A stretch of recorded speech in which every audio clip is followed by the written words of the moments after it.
ಆತ್ಮೀಯ ಸ್ನೇಹಿತರೆ ನಮಸ್ಕಾರ. ಗೆಳೆಯರೆ, ಬಿಜೆಪಿಯ 15 ಅಭ್ಯರ್ಥಿಗಳು ಫೈನಲ್ ಆಗ್ತಾ ಇದ್ದ ಹಾಗೆ ಬಿಜೆಪಿಯಲ್ಲಿ ಈಗ ಬಂಡಾಯದ ಬಿಸಿ ಶುರುವಾಗಿದೆ. ಕಳೆದ ಒಂದು ವಾರದಿಂದಲೂ ಕೂಡ ಬಿಜೆಪಿಯಲ್ಲಿ ಟಿಕೆಟ್ ಹಂಚಿಕೆಯ ಜಟಾಪಟಿ ನಡೀತಾನೆ ಇತ್ತು. ಯಾವ ಕ್ಷೇತ್ರ ಯಾರಿಗೆ ಕೊಡಬೇಕು, ಒಂದಷ್ಟು ಜನ ಹಾಲಿ ಶಾಸಕರಿಗೆ ಕೋಕನ ಕೊಡಬೇಕು ಅಂತ ಬಿಜೆಪಿ ಹೈಕಮಾಂಡ್ ಡಿಸೈಡನ್ನು ಮಾಡಿತ್ತು. ಒಂದಷ್ಟು ಕ್ಷೇತ್ರಗಳಲ್ಲಿ ಅಚ್ಚರಿಯ ಬೆಳವಣಿಗೆಗಳು ಕೂಡ ಆದವು. ಅದರಲ್ಲಿ ಪ್ರಮುಖವಾಗಿ ಮೈಸೂರು ಲೋಕಸಭಾ ಕ್ಷೇತ್ರದಲ್ಲಿ ಪ್ರತಾಪ್ ಸಿಂಹ ಅವರು ತಮಗೆ ಟಿಕೆಟ್ ಸಿಕ್ಕೇ ಸಿಗತ್ತೆ ಅನ್ನುವಂತಹ ಆತ್ಮವಿಶ್ವಾಸದಲ್ಲಿ ಇದ್ದರು. ಆದರೆ ಪ್ರತಾಪ್ ಸಿಂಹ ಅವರಿಗೆ ಅಂತಿಮ ಕ್ಷಣದಲ್ಲಿ ಟಿಕೆಟ್ ಸಿಗಲಿಲ್ಲ. ಅದರ ಜೊತೆಗೆ ಇನ್ನೂ ಕೆಲವು ಕ್ಷೇತ್ರಗಳಲ್ಲಿ ನಾಯಕರು ಟಿಕೆಟ್ ಬೇಕೇ ಬೇಕು ಅಂತ ಪಟ್ಟನ್ನು ಹಿಡಿದುಕೊಂಡಿದ್ದರು. ಒಂದಷ್ಟು ಜನ ಯಡಿಯೂರಪ್ಪನವರಿಗೆ ಒತ್ತಡವನ್ನು ಕೂಡ ಹೇರಿದರು. ಯಡಿಯೂರಪ್ಪನವರು ಕೂಡ ಅದೇ ಒತ್ತಡವನ್ನು ಹೈಕಮಾಂಡ್ ಮೇಲೆ ಹೇರೋದಕ್ಕೆ ಪ್ರಯತ್ನವನ್ನು ಪಟ್ಟರೂ ಕೂಡ ಒಂದು ಕ್ಷೇತ್ರ ಅಥವಾ 2-3 ಕ್ಷೇತ್ರಗಳಲ್ಲಿ ಬಿಜೆಪಿ ಅಚ್ಚರಿಯ ಅಭ್ಯರ್ಥಿಗಳನ್ನು ಆಯ್ಕೆ ಮಾಡಿದೆ. ಆ ಅಚ್ಚರಿಯ ಅಭ್ಯರ್ಥಿಗಳು ಆಯ್ಕೆ ಆಗ್ತಾ ಇದ್ದ ಹಾಗೆ ಬಿಜೆಪಿಯ ಮೂಲ ನಾಯಕರು ಈಗ ಬಿಜೆಪಿಯ ವಿರುದ್ಧವೇ ಸಿಡಿದೆದ್ದು ನಿಂತಿದ್ದಾರೆ.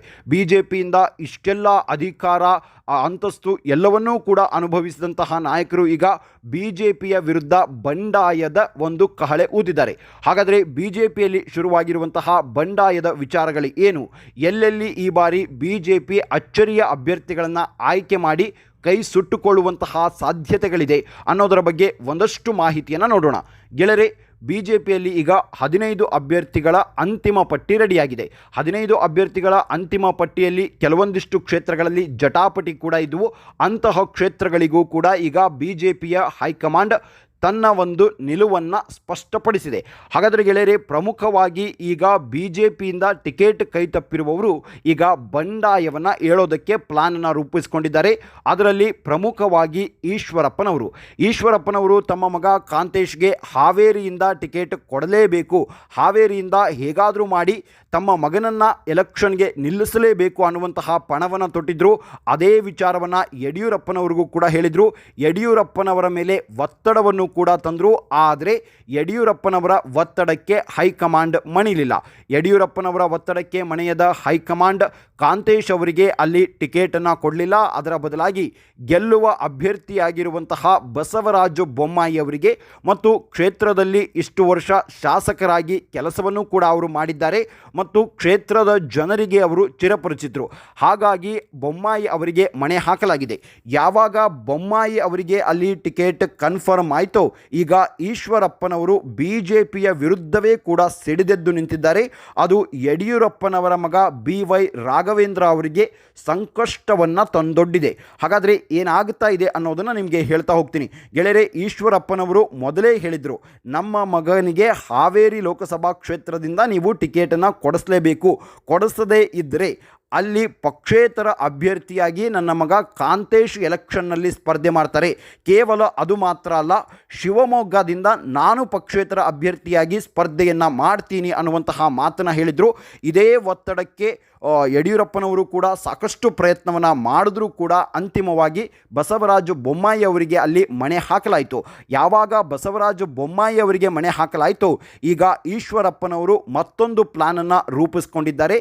ಅದು ಏನು ಅಂದರೆ, ಅವರೇ ಹೇಳಿದ ಹಾಗೆ ಶಿವಮೊಗ್ಗ ಲೋಕಸಭಾ ಕ್ಷೇತ್ರದಲ್ಲಿ BY ರಾಘವೇಂದ್ರ ಅವರ ವಿರುದ್ಧ ತಾವು ಪಕ್ಷೇತರ ಅಭ್ಯರ್ಥಿಯಾಗಿ ನಿಲ್ತಾರೆ. ಒಂದು ವೇಳೆ ಈಶ್ವರಪ್ಪನವರು ಪಕ್ಷೇತರ ಅಭ್ಯರ್ಥಿಯಾಗಿ ಅಲ್ಲಿ ಸ್ಪರ್ಧೆಯನ್ನು ಮಾಡಿದ್ರೆ ಅದು ಗೀತಾ ಶಿವರಾಜಕುಮಾರ್ ಅವರಿಗೆ ಪ್ಲಸ್ ಪಾಯಿಂಟ್ ಆಗುತ್ತೆ. ಯಾಕೆಂದರೆ ಬಿಜೆಪಿಯ ಓಟ್ಗಳು ಇಲ್ಲಿ ಒಡೆಯುವಂತಹ ಸಾಧ್ಯತೆಗಳೇ ಹೆಚ್ಚಾಗಿದೆ.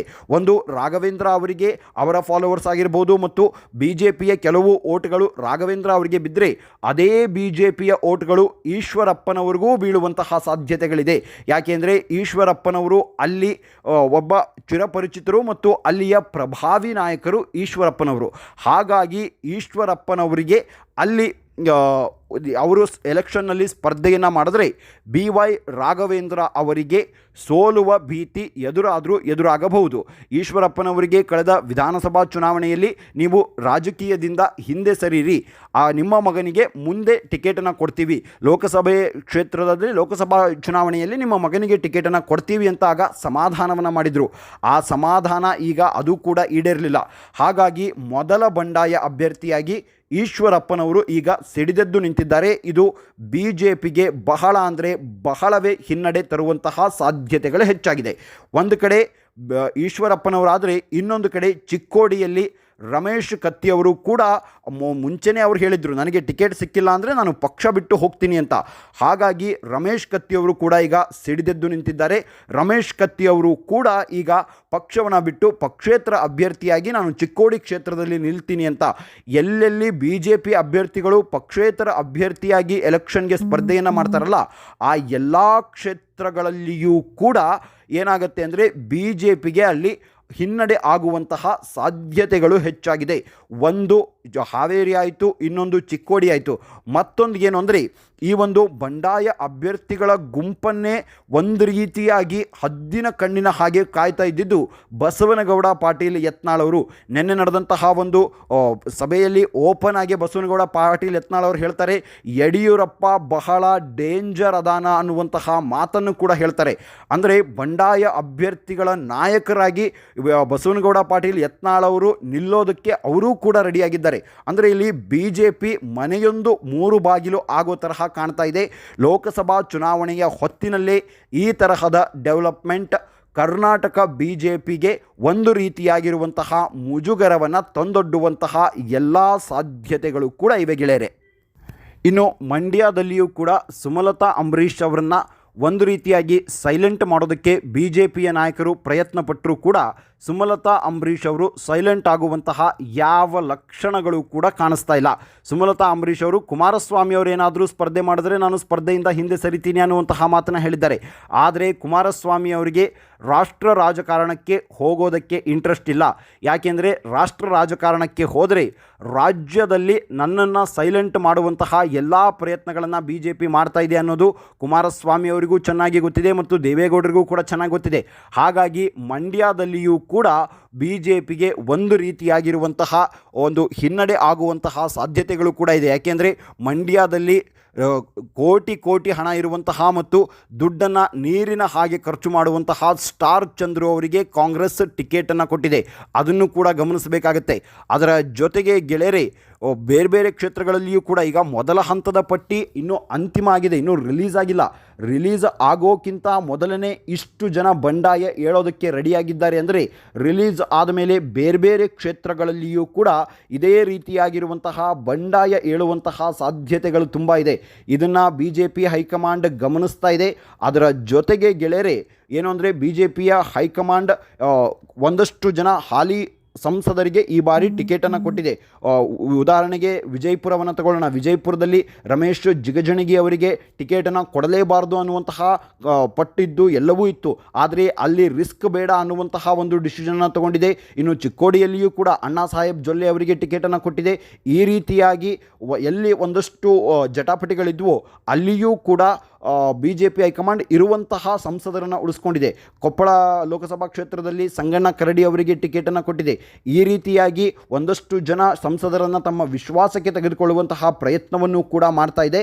ಒಟ್ಟಾರೆಯಾಗಿ ಈಗ BJPಯಲ್ಲಿ ಮೊದಲ ಬಂಡಾಯ ಈಶ್ವರಪ್ಪನವರ ಕಡೆಯಿಂದ ಶುರುವಾಗಿದೆ. ಈಶ್ವರಪ್ಪನವರ ಬೆನ್ನಿಗೆ ಬಸವನಗೌಡ ಪಾಟೀಲ್ ಯತ್ನಾಳ್ ಅವರು ನಿಂತ್ಕೊಂಡಿದ್ದಾರೆ. ಇನ್ನು ಬೇರೆ ಬೇರೆ ಕ್ಷೇತ್ರಗಳಲ್ಲಿಯೂ ಕೂಡ ಈ ರೀತಿಯಾಗಿ ಟಿಕೆಟ್ ಮಿಸ್ ಆದವರನ್ನು ಪುಸಲಾಯಿಸಿ ಅಲ್ಲಿ ಹೇಗಾದರೂ ಮಾಡಿ BJPಯನ್ನು ಸೋಲಿಸಬೇಕು ಅಂತ ಒಳಗೊಳಗಡೆ ಪ್ಲಾನಿಂಗ್ ನಡೀತಾ ಇದೆ. ಇದೆಲ್ಲವೂ ಕೂಡ ಕರ್ನಾಟಕ BJPಯಲ್ಲಿ ಆಗ್ತಾ ಇರುವಂತಹ ಸದ್ಯದ ಮಟ್ಟಿನ ಡೆವಲಪ್ಮೆಂಟ್. ಅಂತಿಮ ಕ್ಷಣದಲ್ಲಿ ಗೆಳೆಯರೆ ಪ್ರತಾಪ್ ಸಿಂಹ ಅವರಿಗೆ ಹೇಳ್ತಾ ಇದ್ದಾರೆ ನಾನು ಪಕ್ಷದ ನಿಷ್ಠಾವಂತ ಕಾರ್ಯಕರ್ತ ಹಾಗೆ ಹೀಗೆ ಅಂತ ಹೇಳ್ತಾ ಇದ್ದಾರೆ. ಆದರೆ ಅವರು ಅಲ್ಲಿನ ಜನರ ಒತ್ತಡಕ್ಕೆ ಮಣಿದು ಅಥವಾ ಅವರ ಕಾರ್ಯಕರ್ತರ ಒತ್ತಡಕ್ಕೆ ಮಣಿದು ಅಂತಿಮ ಕ್ಷಣದಲ್ಲಿ ಅವರು ಕೂಡ ಪಕ್ಷೇತರ ಅಭ್ಯರ್ಥಿಯಾಗಿ ಸ್ಪರ್ಧೆ ಮಾಡಿದ್ರು ಮಾಡಬಹುದು. ಈ ರೀತಿಯಾಗಿರುವಂತಹ ಬೆಳವಣಿಗೆಗಳು ನಡೀತಾ ಇದೆ. ಸೊ ಕಾದು ನೋಡೋಣ BJPಯಲ್ಲಿ ಮುಂದೆ ಏನಾಗುತ್ತೆ ಅನ್ನೋದನ್ನು. ಇದಾಗಿತ್ತು ಗೆಳೆಯರೆ BJPಯಲ್ಲಿಯೇ ಎದ್ದಿರುವಂತಹ ಭಿನ್ನಮತ ಮತ್ತು BJPಯಲ್ಲಿ ಎದ್ದಿರುವಂತಹ ಬಂಡಾಯದ ಬಗ್ಗೆ ಒಂದಷ್ಟು ಮಾಹಿತಿ. ಮುಂದಿನ ವಿಡಿಯೋದಲ್ಲಿ ಮತ್ತಷ್ಟು ಮಾಹಿತಿಗಳ ಜೊತೆಗೆ ಬರ್ತೀನಿ. ಅಲ್ಲಿಯವರೆಗೂ ಜೈ ಹಿಂದ್, ಜೈ ಕರ್ನಾಟಕ.